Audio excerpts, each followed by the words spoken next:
Could we begin housekeeping comments, please? Thank you for participating in today's meeting. If attending in person, please do not connect to Zoom or teleconference while in the room, and please silence all devices. If translation is provided, click on the globe at the bottom of your screen to select either English or Spanish. Public comment will be taken after each item. If you're in the auditorium and wish to comment, please use the iPads located in the lobby or complete a blue speaker card as available. If you need assistance, please find a South Coast AQMD employee. Speakers may be limited to a total of 3 minutes or less for all agenda items. Times may be shortened to ensure all speakers can be heard. A countdown timer will be displayed on the screen for each public comment. More time will be allotted for Spanish translation that is not simultaneous. For questions or issues on making a public comment, please call the public advisor at 909-396-2432. That's 909-396-2432. Please adhere to the speaker time limit and treat others with courtesy, civility, and respect. Failure to do so can result in your mic being muted or you being removed from the meeting. Be aware that this meeting is being recorded. By participating, you authorize recording of audio and visual content presented during the live event and consent to subsequent use of the recording in the public domain by South Coast AQMD.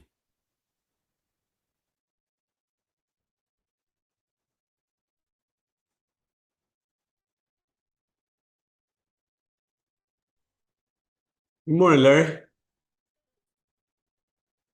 Good morning. Hey, Caccioli, I don't see Caccioli there. Hey, Manny. Hey, Larry. Oh, yeah. So, Vice Chair, now that there are 3 of you, we do have a quorum. The chair's not on yet. If you would like to wait, we can wait, or if you would like to get started, we can get started. Just wait a few seconds, wait, and I'm ready to start, just in case. Okay.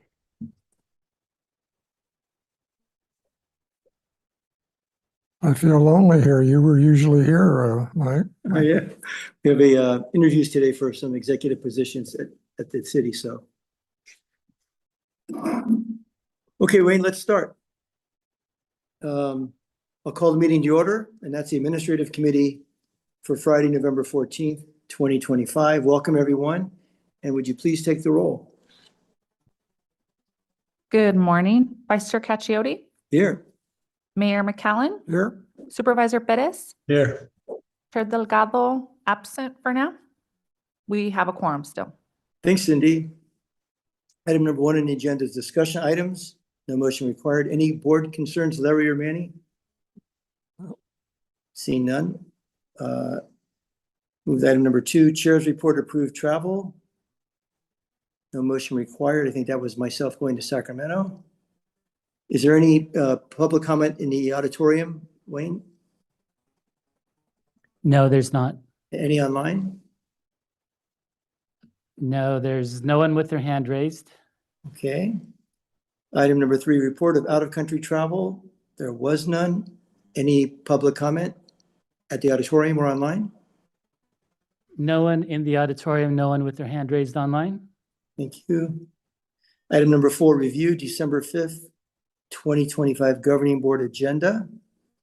Vice Chair, I would like to note that there will be 3 public hearing items. We'll also be doing a presentation, and also want to note that we'll be adding for the December board agenda an item related to street sweeping in Eastern Coachella Valley. That will actually go to the Stationary Source Committee next week, but it was added to the agenda. So just wanted to raise that.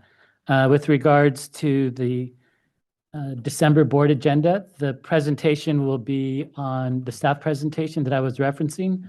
We'll be addressing the new source rule requirements that we talked about with regards to composting facilities and the challenges that it posed to us, as well as the renewable natural gas facilities. There are a number of challenges which relate and somehow implicate federal action, which is really why we've been so cautious on this issue. So I just wanted to raise that. And then with regards to the 3 public hearing items, we'll be looking at a public hearing on 1107, which is the phase out of TBAC and PCBTF. We'll also be looking at amending Rule 1469, which was our metals rule, to be consistent with the state air control, ACTM, air toxics control measure. And then finally, we'll be doing the presentation on AB 2588. Those are the things of note that I just wanted to bring to your attention. Thanks, Wayne. Supervisor, Mayor, any comments or questions? I have a question on the street sweeping program, Wayne. Yes. Is that, and you just clarify for me because is that the from the funds that we already had, or is this part of the 3 some odd million? Like, I'm just trying to understand that, or am I totally off here? I understand your question. It is not from the $3 million. It's from a separate fund that we've been looking into. As you recall, one of the things that you directed staff to do was to look at any and all opportunities within the Coachella Valley to address some of the mitigation measures and some of the other areas affecting dust. This was partly in response to a request by CVAG, but it was also, I would suggest, at the cleverness of staff to find funds to perhaps move this forward. And that's what we'll be bringing to Stationary Source and the full. What's the amount? It's about 220,000. That's for the street sweeping. That's correct. That's The already annual operation. okay. And the 3.1, is that for the air monitors, or what was that for? Is that open? So that's a combination of different projects. The three projects that we had talked about, one was for the, I'm going to call it the pie swirls. It's basically the wind tunnel technology where we look at the emissivity of the sands in the area to try to identify the appropriate mitigation techniques. That was one of them, or one of the uses of those funds. The other use of the fund was for the monitoring and the contracts. And the third use of the fund was for mitigation efforts. All right, we'll continue this conversation now. Offline, we'll call you later. Okay, sounds good. Mayor, any comments or questions, Larry? Nope. Thank you. Move on. And there's no public comment, Wayne? Correct. No public comment in the building, and none online that I can see or anybody has their hand raised. Thank you. And again, public, if you want to raise your hand as we go through our agenda. We're moving on to agenda item number 5, which is approval of compensation for board member assistants. And I know Carlos Rodriguez, board member, has a couple, Deborah Mendelson, Aaron Sheehy. Is there a motion? I'll move the item. Second. Moved by the mayor, seconded by supervisor. Roll call, please, Cindy. Vice Chair Cacchiotti, Yes. Mayor McCallan, Yes. Supervisor Perez, Yes. and Chair Delgado is absent for this item. The motion still passes. Thanks, Cindy. We'll move on to item number 6, which is an annual audited financial statements, fiscal year ended June 30th, 2025. Chief Financial Officer, Sujata Jain. Hi. Good morning, Vice Chair. Good morning, members of the committee. Sujata Jain, Chief Financial Officer. This item is to transmit the annual audited financial statements for fiscal year 24-25, for which South Coast AQMD received an unmodified opinion, which is a clean opinion. We have with us Riley Greenlee, Senior Manager from Lansall Langard, CPA firm, to do a short presentation of the results and an exit conference with you. I'll turn it over to Riley. Thank you. Everyone can hear me all right? Yes. Sir. Yes, as I was introduced, my name is Riley Greenlee. I'm a senior manager with LSL LLP, here to represent the LSL team in our presentation of the annual financial audit for this fiscal year ended June 30, 2025. So a couple things I like to start with is going over the responsibilities of management and the auditor. So with management's responsibilities, they are responsible for fair and accurate presentation of the financial statements in accordance with US GAAP. They were also responsible for any design and implementation of internal controls over financial reporting, evaluating any conditions which could indicate a doubt of continued financial viability of the district, as well as complying with any other federal award compliance requirements. From the auditor's responsibility perspective, we conduct your audit in accordance with generally accepted auditing standards. And then in addition to that, we conduct the audit within government auditing standards and uniform guidance. Essentially what that means is you have your generally accepted auditing standards here, and then there are some extra requirements around compliance and reporting that we also adhere to for the government and the Uniform Guidance Standards. As we do your audit, we always exercise professional judgment and professional skepticism. So it's the trust but verify in layman's terms. We conduct the audit on a risk-based approach. We do not provide absolute assurance. We do not test 100% of all transactions. So we create a planned audit, and usually coming out in the summertime to evaluate the controls of the entity and then put together this risk-based approach for different areas of the audit. Like I said, this comes with an understanding of the entity's internal controls. We conduct interviews and do testing over the summer to verify controls that are in place are functioning as described and as expected by the audit team. We evaluate any significant accounting estimates. There are some GASBs around certain accounting estimates around pension, OPEB. This year we had a new GASB as well. So we look at those for reasonableness during the audit as well. And then we too will look at any conditions that we think could indicate a doubt of continued financial viability. So as far as the structure of the report you're receiving today, it's broken up into 3 sections. The first is the introductory section of the AQFR. This provides, a few things for everything. There's a letter to management that highlights any key financial information.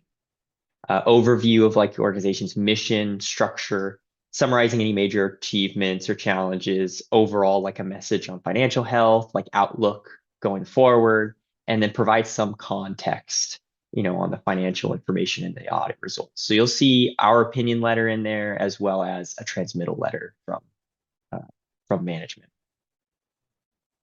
The second piece of the report is the financial section. This is what most people think of when you see a financial report. So you're going to see the balance sheet and the income statement showing any activities going on, as well as notes to all accounting policies or any other significant financial details, really provides context to the numbers above.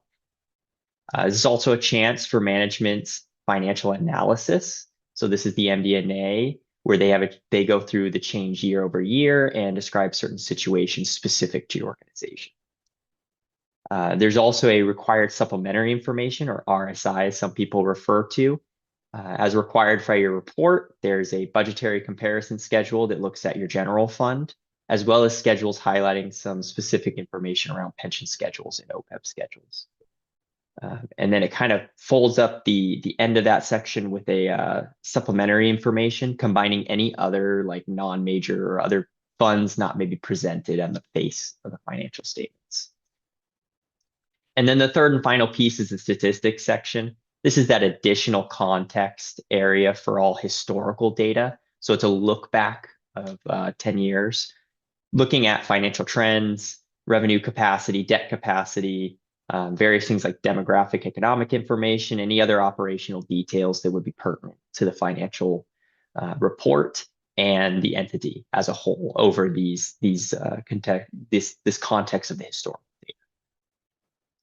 So yeah, a lot being said there, but getting to the audit results, which is why we're all here reporting for the audit. So as said before, we were pleased to say we issued an unmodified auditor's opinion. This is the highest opinion that we can issue. It means we did not find any material weaknesses, significant deficiencies. We had no issues with the presentation, that the financial statements are fair and accurate.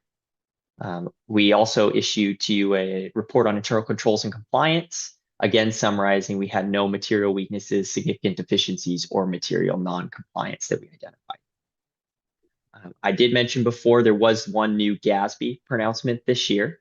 It was focused on compensated absences, so paid leave. Really, the big shift in this was an ideology to capture some of the leave that maybe wasn't captured under the old GASBs. The most significant impact we've seen from that is around sick time. Previously, if sick time was not paid out to employees, it was not accrued for as a liability on the books. Now with this new GASB, you have to evaluate really what you're on the hook for at the end of the day. So many organizations have seen an increase to that liability, but nothing as impactful as we've seen in previous years with the leases and the subscriptions on software stuff. We estimated looked at your estimates to be they're reasonable. We determined that the pension and OPEB liabilities, as well as the new GASB, were reasonable. We encountered no difficulties during our audit. We had no corrected or uncorrected misstatements, so we were free from that. No disagreements with management. And of course, as we go through our process, we have to be aware of and did not see any, fraud, waste, or abuse during the process. We had a couple other reports that we issued as well, main being the single audit report. So just a highlight of that, we had the federal awards totaling $25.9 million this year, well above the $750,000 that require a single audit. We tested one major program this year for the $15.2 million and issued an unmodified opinion on compliance. We had no internal control findings and no non-compliance findings. This report, the status of this one is not finalized at this point. So the Federal Office of Management and Budget has not finalized their 2025 compliance supplement. The hope is now that the government is reopening that they will provide a final compliance supplement and open up the possibility of submitting these reports. Right now, they're requesting that everybody refrain from submitting to their Federal Audit Clearinghouse website. So as soon as that becomes available, the work has been done. The report we have is in a final state. It will just need to be finalized and submitted. And then the last verb we'd like to make clear to people is we do not expect changes. It's very rare that there's a change between the draft compliance supplement, which most people are working off right now, to the finalized version. But if there are any, there could be additional procedures, and we would communicate that to management and make sure that that audit is conducted accordingly. So the last thing is just kind of highlighting any final key financial metrics or anything like that. So we look at like your current ratio and your quick ratio. We look at overall significant changes, and everything seemed to be, in good standing from our perspective. And with that, any questions, I'd be happy to answer for you. Supervisor, Mayor, any questions? I have a question, just, I don't know, staff answer. I'm curious, what is our unfunded pension liability? Thank you, Mayor. Our unfunded liability fluctuates between 250 million to 300 million. So this year, I believe it was above 200 million. Do we put anything aside to eventually where we could say we pay that off? Or I know we don't want to pay it off, but that's a lot of money. Correct. We pay our contributions that are required by SB Sarah every year, in which there is a portion of the unfunded liability that does get paid out. But despite that, the long-term liability is still there on our books. Yeah, that's compared to my city, which is only 6 million. Correct. That's a lot of money. Thank you. Vice Chair, Supervisor? excuse me, Vice Chair, I finally was. Oh, good. Take over. I had the Madam Chair. wrong link. Madam Chair, just a note that I have to leave about 10:30, 10:35 to do interviews here with the executive position. Okay, But I might recommend after we finish this to jump to items 10, 11, and 12 that I can vote on. yeah, that works for me. Thanks. All right, so I'm sorry, we were on item Number 6. 6. Okay, so with that, we'll jump to item 10 at this point. And this is John Olvera's multi-year purchase order with Pitney Bowes. Do you want to present anything on that? Oh, and now my camera. Okay, now I'm working. John, is there anything that you need to present? He's coming to the mic. Sorry, he was, yeah. Sorry. No, very quickly, this is just an item for a new 5-year lease for our mailing system equipment with our current vendor, Pitney Bowes. The total 5-year cost is $245,000. The funding is in our current budget. It will be requested in subsequent budgets. Happy to answer any questions. Board members, any questions or a motion? Move approval. Second, Okay, can we get a roll call vote, please? Vice Chair Cacchiotti, yes. Mayor McCallum, Yes. Supervisor Perez, Yes. and Chair Delgado. Yes. Motion passes. Thank you. And I did check, there was nobody who had their hand raised. Okay, now we're going to go to the governing board committees. Wayne will present that for us. Thanks, Chair. We've been asked to take a look at the committees because, as you know, we have a number of committees that really don't meet. And part of the challenge that we were looking at is some committees met where we weren't able to establish a quorum because perhaps of the frequency of the meetings. So what we wanted to do was to take a look at the committees. So if we can go to the next slide. And what we can see is that in an effort to have the meetings that we have be more efficient and effective, what we did is we reviewed all of the 13 committees that we currently have. And if we go to the next slide, what we really looked at was trying to address if there was redundancy. Oftentimes, one of the challenges that we see is that if we advise, let's say, a primary committee like Stationary Source, and then there may be another committee that meets either on a quarterly basis or ad hoc basis that would also request a similar briefing. Then that constituted serial meetings, and it just created a challenge. And so when we look at all the committees, those standing committees that we meet monthly, we have the administrative, the legislative, which meet on the second Friday, and then on the third Friday, we have the mobile source, stationary source, and technology committee. Those are the key primary committees through which the district does all of its business. Some of the quarterly meetings also provide very useful information, such as the Investment Oversight Committee. The Investment Oversight Committee really provides third-party input to district board members and staff on what the economic outlook is. And then we also have the Environmental Justice Advisory Group and the Local Government and Small Business Advisory Group. The ad hoc committees that I had mentioned before, such as Finance, Refinery, Marine Port, and Climate Change, don't meet as often, and they do, in essence, constitute a tremendous amount of work. So if we go to the next slide. The monthly board committees, again, you all know what we do at these committee meetings. You receive the updates for the district. We present options to move forward and recommendations, and as a result, we don't have any recommended changes to these monthly board committees. Next slide, please. The Local Government and Small Business Advisory Group and the Environmental Justice Advisory Group do pose a number of challenges for us. The serial request briefings is one of those challenges. Having a quorum is another challenge. Having the people that are part of those committees meet regularly or not, and then just having the term so that we actually have new committee members has proven challenging. So our recommendation is that those two committees be closed out. We do have a number of other opportunities, particularly for environmental justice work that could continue through our AB 617 program, as well as through our Environmental Justice Community Partnership. Go to the next slide, please.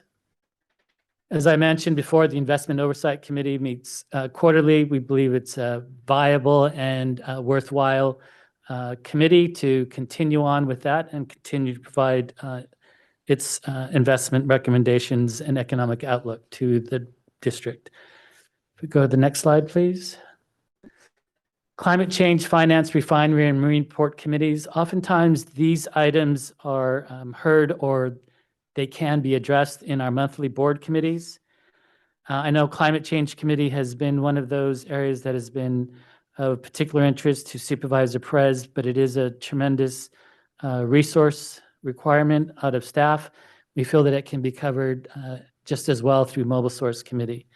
So our recommendations here are to close out the Finance, Refinery, Marine Port, Climate Change Committee, and that would be that. If we go to the next slide. The Personnel Committee is one of those committees that meets very infrequently, but it is a committee that meets in regards to the Executive Officer and General Counsel. And so we suggest that no changes be made to this committee. As I recall, there are only two standing members of the committee, and they meet very infrequently, and it's not a drain or an effect on our overall efficiency. If we go to the next slide, please. So a summary of our recommendations is maintain the monthly committee meetings, admin, ledge, mobile source, stationery, and technology. Maintain the investment oversight committee, which meets quarterly. And then on the ad hoc, maintain the personnel committee. All the others we would wind down. Next slide, please. So the next steps are to recommend the approval of the closeout of the committees that I just described and bring this item to the full board in December. And I'd be happy to answer any questions. All right, I did mention this at the last board meeting that we were going to start looking at these committees and see how we can consolidate and make them more effective. So please, board members, any questions for Wayne that you'd like to ask? Supervisor. Yeah, so appreciate the phone call, Wayne, the heads up that you gave me out of courtesy when it came to climate change. And I don't necessarily have an issue with doing what you're asking. I think I get it. I mean, unfortunately, you know, we could use more staff, we could use more funding, all that good stuff. And I understand it's tough to try to keep up, especially when you have mandates every year, and then you have a lot of asks from the ground. The only thing I would say though is that you know, climate change is not going away. People know that more than when you say mobile storage, people ask, what are you talking about? You say stationary storage, people say, what are you talking about? So I'm asking you to change the titles of those committees, but I would suggest that I saw what you had broken down under, I believe, mobile sources. It didn't include climate change in there. It needs to really, it should be included in there, as well as, in my opinion, even stationary sources. Because when you think about climate change, it's happening in both those areas. Now, I don't know if you want to, how we would split that up, depending, I guess, on the issue, but we cannot not have those conversations. We need to have those conversations within those committees. So I just want to make sure I state that, because people are looking towards us on those fronts as well. Yeah, I very much appreciate your comments, Supervisor, and your counsel is well taken.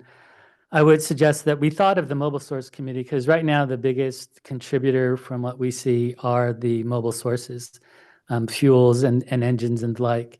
So that's why we thought it would make sense to be there in the mobile source side. But your point with regards that it's also within the stationary source is well taken. And I know under Mayor McCallan's leadership that he'll be more than happy to make sure that we address those GHG emissions associated with those. Yeah, so I just think it needs to be listed. Let's not forget it, as you listed all the other. Like, for example, on the mobile source, I thought I saw you had a few things there. I didn't see climate change in there. We should put it in there, and we should define it, and obviously define, if you want, we're gonna put climate change under stationary. I'm not sure we are, but if we do, we should define that so people can try to understand the differences here as to why it's split, if it is split. So I think that's key. On the AB 617 efforts, you know, we've already known this for quite some time, and it was just restated again at the Dust Summit that we just had. A lot of folks don't understand how AB 617 was created, don't understand how certain communities were designated. And, you know, out here, for example, you have folks on the west end of the valley that felt that they got left out, but they don't understand how the process or what it took for us to get there, and the different tools that were used to identify an environmental justice area, if you will, and community, and then how we created this 617 committee, or 617 committee, not only here, but as well everywhere else. I just want to suggest that we need to spell that out. We need to educate people on why we have these environmental justice, AB 617 committees in certain areas and not in others. If it was up to us, I'm sure we had enough staff, we had enough resources, so on and so forth. We would implement them anywhere and everywhere in which we understood there are these type of concerns and issues, but we don't. But I think it's important that we look towards how we can message that and provide that information to people so that, people are gonna still bring it up, but we have at least some sort of response. I think that's gonna be also part of my effort out here when it comes to next steps from the Dust Summit and something that I did learn, and I heard it from a few people as you did when you were there. So let me just suggest that to you regarding the fact that we should try to think of some sort of campaign, some sort of plan of action, something that lets people know this is why you're not in the 617 community, and this is why these folks are. So it's not our fault, in other words, that some folks feel like they were winners and some folks feel like they were losers. It just kind of fell that way on our lap, and we had to fulfill the legislation. Your points are all well taken, Supervisor, and I will caucus with staff, and we'll see what are some of the best ways first to address your points with regards to climate and impacts and potential actions within the committees. Sort of off the top of my head, I think of maybe a charter amendment that could actually include it would be a pretty strong way of addressing that concern. And then to your point on AB 617, that is an area that we are actually in pretty intense discussions, not only internally, but with CARB as well as CAPCO and other districts as well. So we continue to work on that, and I'll make sure that we keep you as well as all the board members apprised of our efforts on that. Sounds good. Thank you. Thank you. Other questions? I do have somebody with their hands raised. Madam Chair, I wanted to thank you for bringing this thing forward and getting it started. And I want to thank staff for their look at this and the recommendations. I totally agree with the recommendations. I think it brings more efficiency to the organization. I know it takes a lot of staff time to man all of these committees, et cetera. One thing I would suggest is we also take a look at any committees, I don't know of any, but any committees that are not attended by board members that would, by reducing or eliminating, would create efficiencies for staff also. I very much appreciate that thought, Mayor, and it's certainly something we can look at. All right, so I'm going to take the comment from the public. If nobody else has anything, we have two. Bill Lamar will be followed by David Rothbart. Yes, can you hear me? Yes. Good morning. I'm Bill Lamar, Executive Director of the California Alliance of Small Business Associations. I want to express my concern and disappointment upon learning that you're recommending ending the Local Government Small Business Advisory Group. Regrettably, this advisory group is the last forum where your paying clients can engage with the staff and board members on matters of policy in a setting that, while being structured by an agenda, is still conversational in nature, and one that is not regulated by a time clock that only allows 3, 2, or 1 minute of speaking time. I spent the last 35 years engaging with the district on matters that I just described, and have used the advisory groups as an effective way to do so. The fact that 80% of the local government small business members are still interested in continuing to participate shows that we find value in this forum. In fact, this year, we strongly recommended to our chair and the staff that we undertake the task of rewriting our mission statement. We want to make this a better, more efficient working group, and one that is not inconvenient to staff and board. So on behalf of those who represent the business community, I urge you not to end this advisory group, but rather meet with us and discuss how we can make it better and more efficient and less burdensome to all concerned. Thank you. David Rothbart? There we go. Can you hear me? Yes. Thank you very much. David Rothbart representing Clean Water SoCal, a consortium of essential public services. We're representing the wastewater sector. And I really want to echo Bill's comments. We are quite surprised by the recommendation to discontinue local government and small business assistance advisory group. As a member of this group and many others, we really do think that the board can benefit from having people very familiar with your complex rules and regulations to find ways to be more efficient. I am the first to tell you that the local government group is not very efficient, but our meetings were cut down to quarterly meetings. We've been trying to work with the current chair, previous chairs, to make the group more effective. Having people show up and contribute has been difficult because we have quarterly meetings, and a lot of the issues that we'd like to talk about are not necessarily embraced by staff. So it's been very difficult to be as productive as we used to be in other groups that were already discontinued. Like Home Rule was a very, very productive group. And we've talked to past board chairs about taking some of those talking points, agenda issues that were very productive in Home Rule and bringing them to small business, because that's our last venue where we could have productive discussions and not just represent our sector, but help South Coast be more efficient. And, Chair Delgado, we have talked about how to make the permitting system more effective. I think we've done a lot of good by having the permit streamlining group work on these issues. And in that spirit, we certainly could do a lot better for local government. I think all the members want to have begged to make this group better. And we're here to help you, but please don't just cancel this committee before hearing from us, figuring out what we could do to make it better. And that's our request of, let's figure out how to make this better and more effective for you. So thank you very much. Thank you. Supervisor Perez? Yeah, I would have to agree. Especially knowing that when we have the meetings and we have 100 people wanting to speak. And obviously we have to try to, folks are driving in. I'm probably driving the farthest, I'm not sure. And I got to get back by a certain hour, right? So we give folks a minute to speak.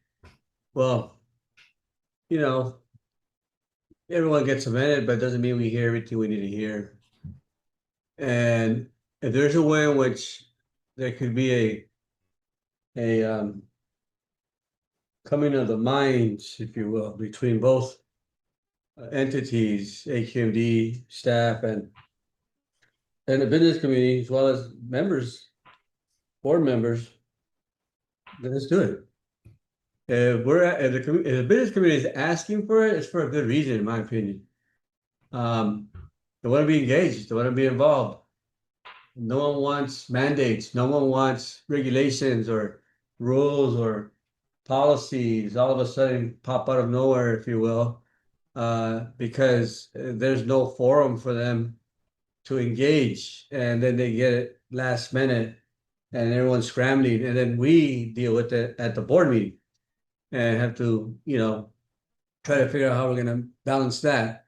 So I would prefer that, at least for right now, we take that piece of the puzzle out, wherever that is, and this whole gamut of restructuring, and see what you guys can come up with. But I would also suggest that it shouldn't just be AQMD by itself. If the business community is saying they're going to be engaged and they want to help us and they want to actually be more efficient like we do, all right, what does that look like? Let's make it happen. I think it's a win-win for everybody. I do want to note that this is something that's been years in discussion. It's not it's not just an afterthought. We've been working to try to create some stability in these committees for many years. I've served on both of these, or a few of these that are being recommended for dismantling, and I'll let Wayne reply before I finish my thoughts on that. Thank you, Chair. Supervisor and Bill and David, my thought are the key committees are the ones that I described that meet on a monthly basis. And all of the input that we're talking about is directed toward these key committees. To attend those committees, I think provides the opportunity for all parties to engage directly. And this is part of the challenge when we talked about creating serial meetings for others. If people would attend the main meetings, we wouldn't have this issue. And to those organizations and groups that want to have separate standing, we as staff have always been willing to accept meetings with groups to meet with those and to bring those before you. So there is an opportunity to continue to have focused discussions to increase the overall efficiency and effectiveness in the main committee meetings. So I would urge you to think how that works. If we have to increase the amount of time for the committee meetings, that's something I think that the committees would be very happy to take up if in fact they determine that to be the case. But I believe that everything gets back to those committees. Even the LGSBA and other environmental groups, oftentimes their letters are going to be directed to the committees or the full board for which that committee had the primary jurisdiction. So we provide that opportunity. It's just we're providing other opportunities where it should be focused. And that's why we came up with the recommendations that we did. Thank you. Okay, can I follow up on that, Vanessa? Oh, yeah, go ahead. Okay, with that being said, and I'm not disagreeing with you on this, bring those same ideas back to the business community. In other words, did everything you just tell us right now actually get discussed with folks within the local, what is it, the local business, LBSA, LGBSA, I don't remember what it is anymore, but nonetheless, though, was that discussion already had with those folks? And if not, then that's a perfect opportunity, at least right now, to have exactly what you just said. And if something works out, great. If it doesn't work out, then we revisit it. I'm not saying we're throwing it out the basket entirely for forever. I'm just saying, give it some time, meeting with the folks and figuring out if there's a way we can make this work. And I think your ideas your points are well taken. Yeah, I don't think that's a bad idea. I know we want to get this item done and to the board, but I do think that it'll cause, if we have folks who are really hesitant, I think that they maybe feel disrespected by something that, like, I didn't intend that. The thing I was thinking about, Wayne, now is there a way to assign like somebody from EJAG and somebody from the local government committee as kind of like advisory on each of the main boards? Because I completely agree. I think the issue is that everybody wants to opine on the items that are going before the board, and those have to go through the main committees. So we have the same issue. Those become committees that people want to talk about something that we can't, and there's a lot of frustration. So when do you want to think about it for a month and bring it back to admin, or do you want to think about options and present those to the board next month? What do you think? I think we can go ahead and think about it and then come back to committee next month. Okay. All right. Let's do that. Okay. I know Barbara has some ideas and Susan has ideas, so we'll reflect on the words that were said and we'll come back to you. Yeah. And I do want everyone to know that this was something that I asked them to do and wanted to try to get it done before, January, but I also don't want to push it through if there are concerns. So thank you for that. Okay. Sujata, item number 12. Vice Chair did have to go to his meetings. just letting everybody know. These are the amendments to board assistant, the policy and methodology. Oh, and it's This not is Susan Susan. Nakamura. I'm not Sujata. Yeah, A little background. I think Mayor McCallum, you brought this issue forward to us also, but at the April admin committee, the chair had requested that we really take a look at the methodology that we use for the allocation for board consultants and their assistants. It is a bit convoluted with the point system. Even when I look at it, it's like, okay, so we went back and the current approach does take a look at the allocation, takes into account a formula that's based on the types of committees, the frequency of the committees, the roles, the chair, the vice chair. Next slide. So the proposed revision that we have today and definitely interested in everyone's input on this is that we would keep the chair and the vice chair at the maximum allocation, which is just a little over 118,000. And then we would have annual dollar amounts. So we would get rid of the point system and we would account for the types of meetings similar to what we had before. If the board member was a chair or vice chair of the committee meeting, they would get an additional allocation. The number of meetings, but not doing it by individual numbers of meetings, but grouping them as either 2 or more committee meetings, or 3 or more committee meetings or 2 or less.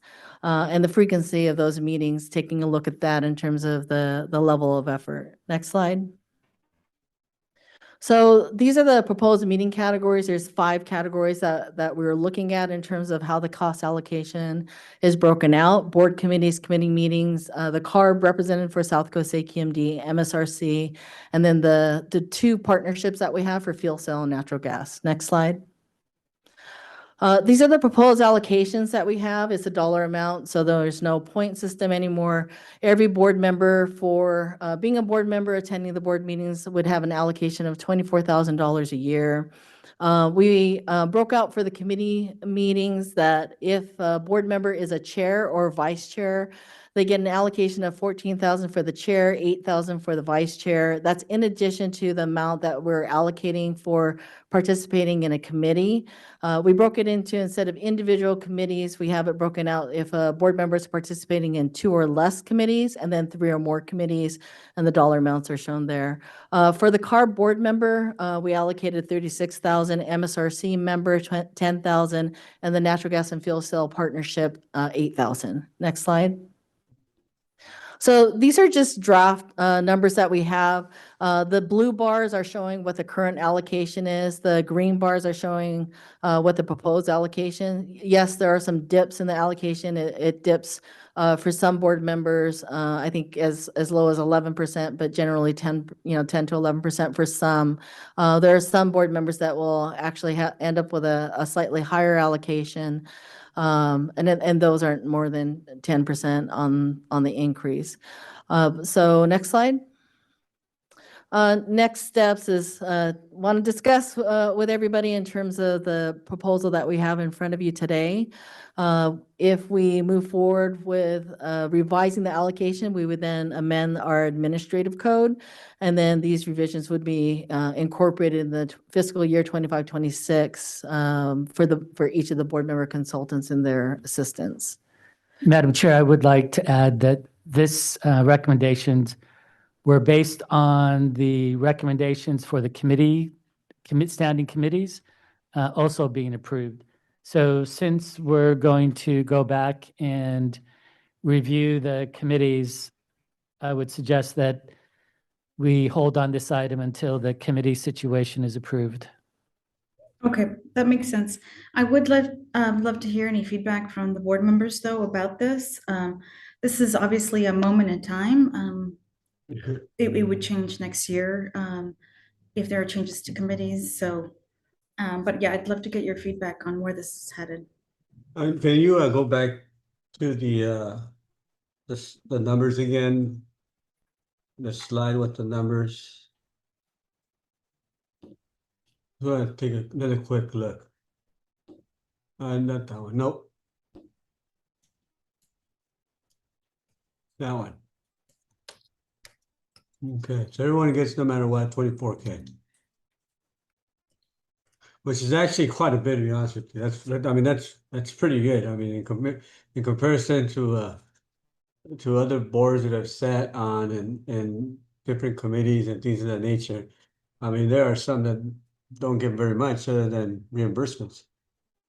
So anything I think that we provide is obviously is welcoming, especially for those that, you know, are losing time because they might work for a private entity or they work for themselves.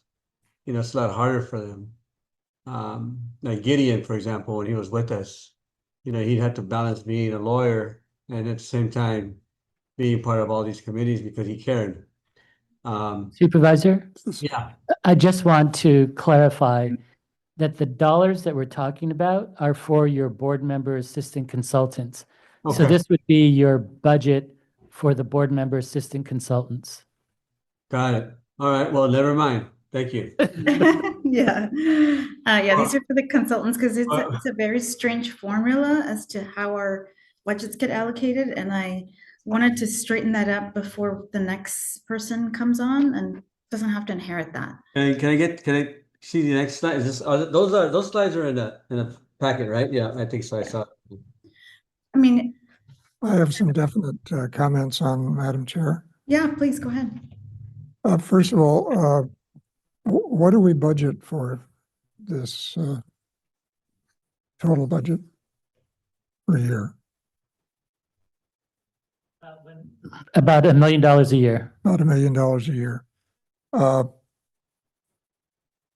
First of all, I believe my personal view is that the board consultants who are employees now, they ought to have a job description of what they're supposed to be doing for their member. We don't have that. I think all of the board consultants should be doing work for their board member, regardless of what committees the board member sits on or et cetera, that there ought to be a flat across the board amount for each board member. And of course, the chair and vice chair would get more, and the CARB representative would get more. And because I believe the board consultants ought to be doing essentially the same job for their board member, regardless of what committees they sit on, because their board member has to make decisions on all items, and the consultant should be attending and advising the board member on committees that they're not sitting on. The results so that the board member can make informed decisions or when things come up for a vote. I would propose that there be a across the board allocation to each board member of, I don't know, let's say 80,000, with maybe the CARB member getting 100,000, and the board and the chair and vice chair getting 120,000. I don't understand how 118, whatever the number is, why that's such a sacred number. It's been there forever, and it's never been changed for a long time. So those are my suggestions. I believe it'd be across the board some number.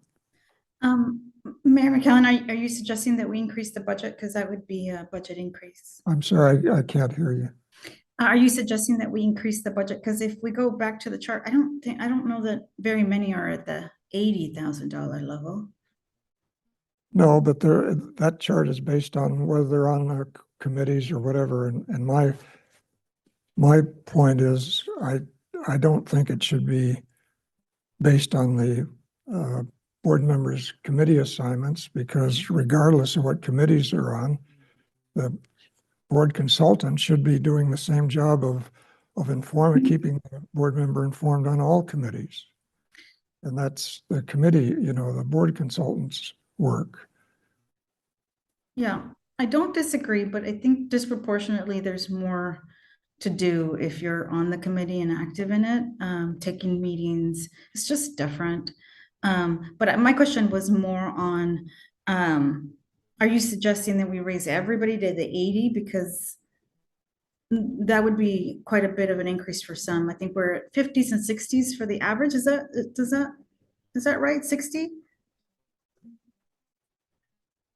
I think that's about right, plus or minus 10,000 I was on just- average. I was just looking at the budgeted amount, which is $1 million. Oh, okay. Does that include the benefit costs? Is that why No, maybe we're seeing a little bit different number it, staff? it does not include benefits. Okay. All right, well, we are holding this over, so maybe we can dig into these comments a little bit more. And I'm happy to sit down and think through this as well. Just real quick, Madam Chair, I really like the point about, regardless of the numbers and all that, about Larry's thoughts on this job description and the fact that, this is not just, me being able to get a hold of my consultant for this one committee that he happens, or two committees or whatever amount of committees I sit on. I need to have access all the time, and I think it's also a reframing of the mind, if you will. So if we're going to continue to up the ante here when it comes to more resources for them because of the work they do, which is essential, it's necessary. I need that help.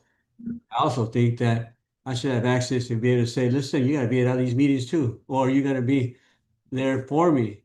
And if you can't, I get it, that's okay, but I'm going to have to let you go because I need someone that's going to be there to make it work for me and, for you. So let's take it to the next level. So I like that. I like that idea because I think it helps everybody out and they earn more money. Why not? Okay, we weren't talking about increasing the budget.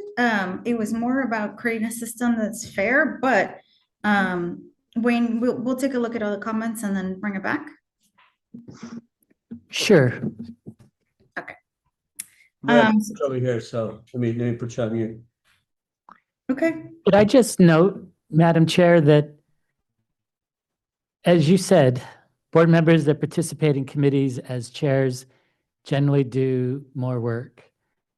And the entire concept, at least many, many years ago, and I can say this, was that each board member has their own interest, and the board member directs their board assistant consultant particular to those interests and to their own needs.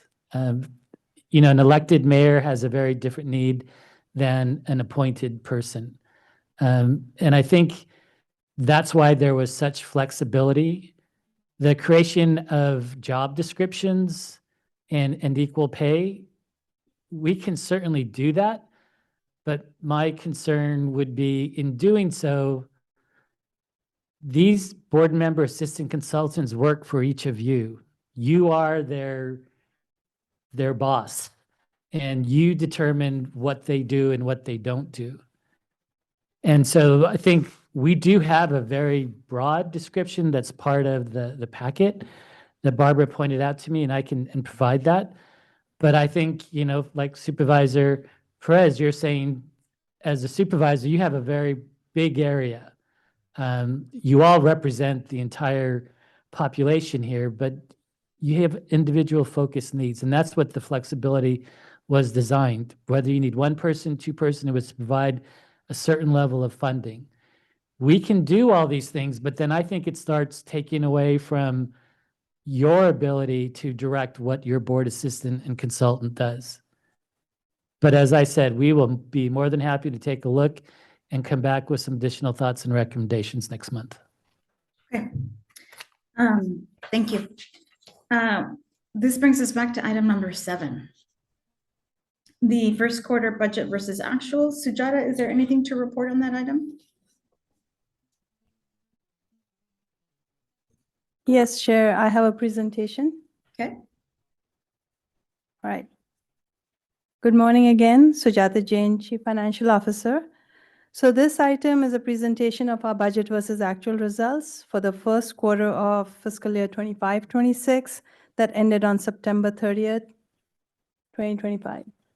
Next slide. So in this presentation, I'll go over a summary of the first quarter results. I also have a slide that will show our revenue comparisons to last year's first quarter. Similarly, a slide on expenditures and use of fund balance. And then I have a slide on the 5-year projection. Next slide, please. So this is the general fund budget summary. And our adopted budget for fiscal year 25-26 was $215.4 million for revenue and $219.6 million for expenditures. And we've had some slight amendments. And our actual results for the first quarter, the revenues came in at $58 million and expenditures at $46.5 million. Next slide, please. So this slide is just breaking out the revenue into some of the major categories. And more or less, if you look at the bottom line, we are trending exactly where the first quarter should be as far as revenues are concerned. But there are slight differences between each of the major revenue categories. The top three are our stationary sources. And you can see that emissions came in exactly at 44% compared to 43% last year, so very similarly trending. Annual operating fees were slightly down, and the main reason here is, if I may just, your recollection, when we adopted the budget, we had to pull out Rule 1180 because there needed to be further discussions with the stakeholders. So we did not bill for that in our first quarter. That passed in October, so we have then billed it, and you will see the catch-up happen in our second quarter. Permit fees are slightly down. The incoming permits are about 10 to 15% less, so that's reflected over here. Mobile source transportations is very much in line. Other categories, a large category, and kind of similarly trending, however, slightly over in percentage last year. And area sources, very small category, not much difference there. Transfers ins they change from year to year. Next slide, please. So this next slide is on expenditures, and we are really hitting the mark where we should be in the first quarter. Salaries and benefits are at 19%. We are at our budgeted vacancy, so it's kind of reflective of that. Services and supplies trending similarly, and capital, it is a little bit lower in percentage compared to last year, but we catch up as the fiscal year goes on. Next slide, please. And this is use of fund balance. There hasn't been much in the first quarter, but there are some big items that will be coming to the board in the next quarter or so. And those you might have already seen that in some of the board letters. There was an RFP that was put out for reconfiguration, and so that will be coming. It will be a big project. There was some expenditures related to capital needed for IM, and also in January, you'll start seeing what the board approved for the health insurance increases. Next slide, please. So this last slide is on our 5-year projection. So we have authorized staffing at 1,034.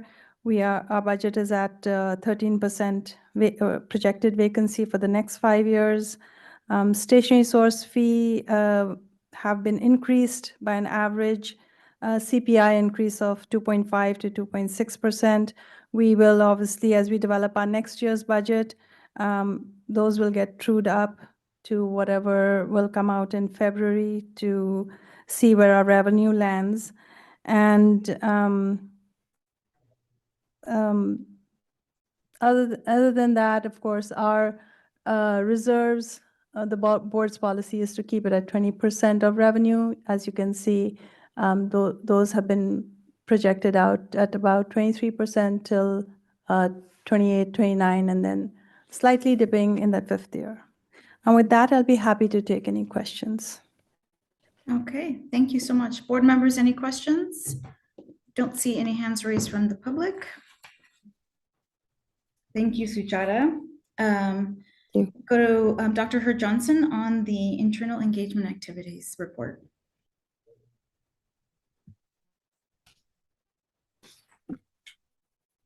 Hi, good morning. Thank you so much again for the opportunity to share what we have been working on in an internal engagement here at South Coast. Next slide, please.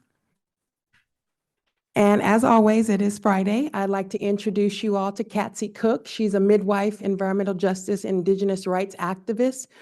She was the founder of the Woman is the First Environment Collaborative and Mother's Milk Monitoring Project, which addressed contaminated contaminants in indigenous maternal health. What particularly struck us as why we wanted to elevate her, as the work that she has done in her community feels very similar to our AB 617 work, in that she is a bridge between the indigenous community, scientists, and policymakers in advancing environmental health equity within her communities.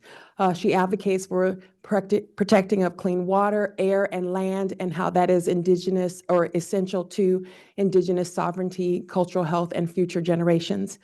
She is Patsy Cook, and she is our Fabulous Female Friday for today. Next slide, please. We continue to meet with the folks who are doing this work across the state. We were first 4 years ago to start organizing and networking with our practitioners.